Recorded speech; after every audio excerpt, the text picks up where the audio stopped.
Well, Mikel Arteta giving the less expected answer when managers talk about fixture congestion, saying, well, you know, on the plus side, we get a lot of rhythm. The thing is, after this game against Atletico Madrid on Tuesday night, Arsenal don't have another midweek fixture between now and the end of the season, whereas Manchester City, who've progressed through the domestic competitions, suddenly have displaced fixtures that need to be sorted out in midweek. How much of a factor do you think that could be in the title race? Is it about teams keeping their rhythm in the way that Arteta suggested Arsenal might be able to, or is the ability to rest players going to be more important? If Arsenal won their next 3 Premier League football matches, looking at that, Man City will have to pull up trees to consistently go bang, bang, bang, FA Cup final, bang, bang again, and always playing catch-up from now to the end of the season, unless they win big against Everton and Brentford,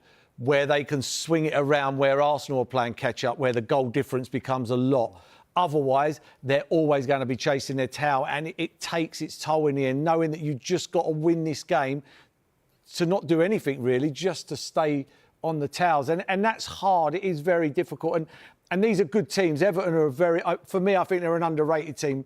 Brentford have been kept busy because of the big winning against West Ham today. Palace, I don't see a threat with Palace. Bournemouth, very difficult game. And probably the easiest game of the whole lot, in my opinion, is Aston Villa. Yeah. Because they're already be in the top 5, in my opinion. That's cemented. And they could be in the Europa. They could have played in the Europa League final on the Wednesday before that. So for me, that looks like that could be an easier game.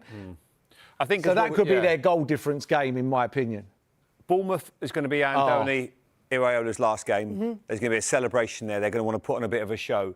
There's a game there that really shouts at me, and it's Burnley at home for Arsenal. And if we go on, let's work on the basis that both these sides are perfect and they win all their games. I watched Burnley last night. If Arsenal can't beat them 3 or 4-0 and get their goal difference up, I'll be amazed. They've had enough. I watched them. That's a big opportunity. And I looked at, like Paul says, Everton away, always difficult against David Moyes' side. Brentford at home, they're trying to go for Europe. Crystal Palace, yes, big opportunity. But if it does go to goal difference, that I look at those games that Arsenal have got as a big advantage. But again, we're all guessing. This Man City side can blow teams away. They're absolutely incredible. But what Arsenal have done is they've just flipped it and put the pressure right on where there's 6 points lead.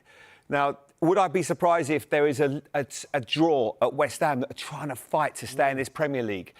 Brentford or Everton away, anything can still happen. But I just feel, and I've got to stick with it because I've said Arsenal for a long time now, they are favourites, but I don't think they're an 80% favourite. We should point out as well, 80% to 20% in terms of the Opta title percentages.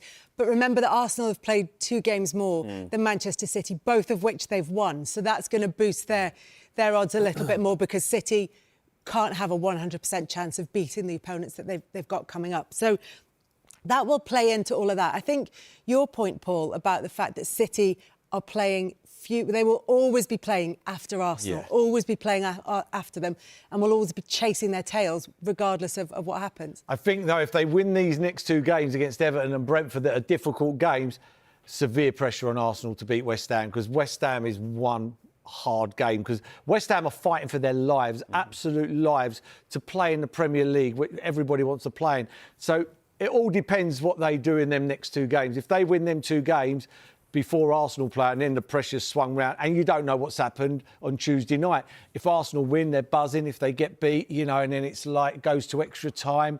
There's so much to go with. But if I had to pick a team at the moment, I would have to go Arsenal because of the fixtures that Man City have got, and they've got to play Everton and Bournemouth, and I just think they're real difficult football matches. I think as well don't get me wrong, they've got the big squad, Manchester City, so they've got lots of players that he can change.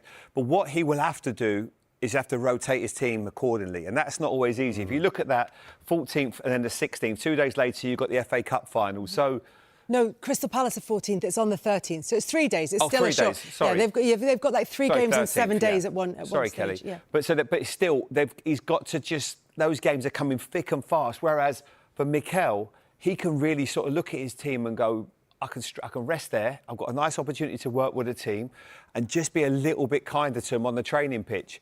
If they win all their games, Arsenal, I agree, Paul. I think they win the title, even if Manchester City do, because of that goal difference that I think they can rack up against Burnley. Not just rack up against, but Crystal Palace should be in the Europa Conference final. Do you know what I mean? Yeah. So Do you think both teams go unbeaten, Paul?